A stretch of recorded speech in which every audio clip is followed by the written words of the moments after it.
So the mind-blowing stuff that I want to move in is where this is gold. What is and what isn't artificial general intelligence, and how is it different from what we already have? If we can have this picture up here, explain how I'd like to think about this.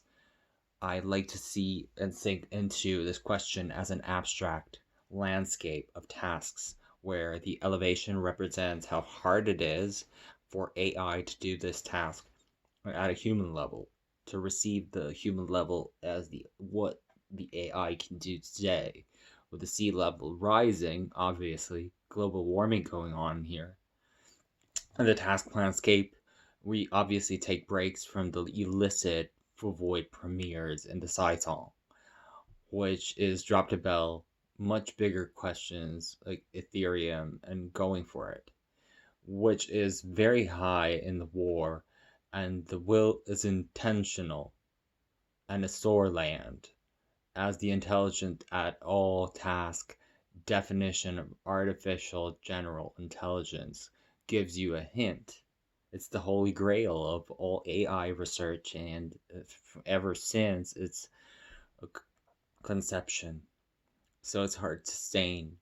It has never experienced a world war, and it's generally experienced on a human level, which is something different than humans giving you all sorts of smart remarks and so mind boggling.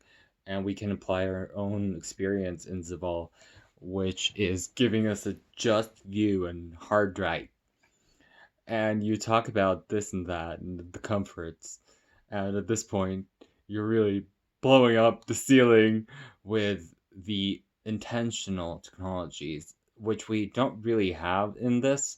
And we don't really know what principles are leading them into the interrogation machine asylums, which are zones. Like to think about this as being generally Tompagene and not very specialized, but we're more generous than we were thought to be.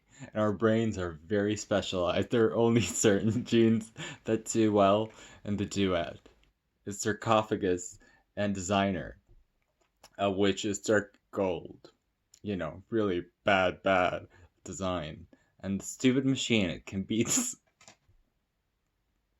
it establishes a very large margin, and it's not very vivid for those who preach to the choir about the options that are extremely limited, and they're tasked like this with the praning and prancing with the Cicinato and roll with and much more versed than you are in this. And to be as good, you don't have to learn the somewhat arborous and the arborous aspects of the language as the forest, being very different form to form, size to the all different,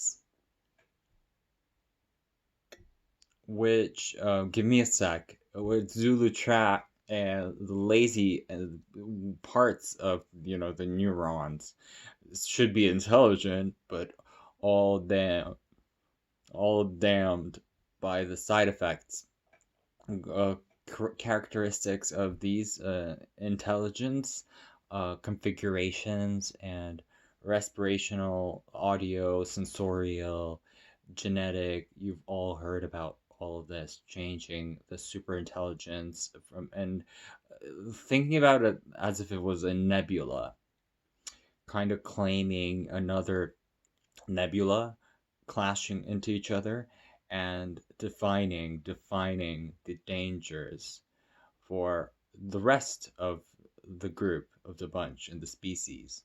The desire to take over is not actually equivalent to intelligence itself, which we understand in a very linear way, and ups and downs are perceived as something massive, causing a lot of stress. But it's actually not like the people who are Eskimo or leadership position leaders of the tribes in the smaller locations where you're all really depending one to another from another another brother, stupid things that make us all human, the chief.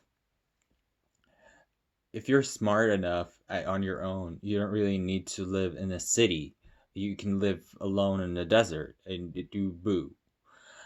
And exceptional sources, desires arising, intelligence converting itself into stupidity, which is a thing. And a little bit of what I said before about the Yimbyong Yarnung is the determining absolutely nothing over what's worth and what's not. And nonetheless, the artificial general code is such a big deal that if we ever get there, first of all, I remember, yes, the intelligence can give power. And if you have artificial general intelligence that you are, for example, Googling at this place, Google, where 40,000 AIs are chip dopping over the workload that they've received today. And it won't take much time for them to realize we're all powerful. We're having a vast amount of real power in our hands in the real world. In that sense, it's Zen. It's pure, it's Saw. And in Parasites, it's even worse. It asks questions and it doesn't equate them and the AI to the sci-fi movies of themselves and all kinds of libraries of information that whatever humans have created and have been trolling, controlling, they can unelectedly define what the planet's power is moving towards. It's a planet to be shared more broadly.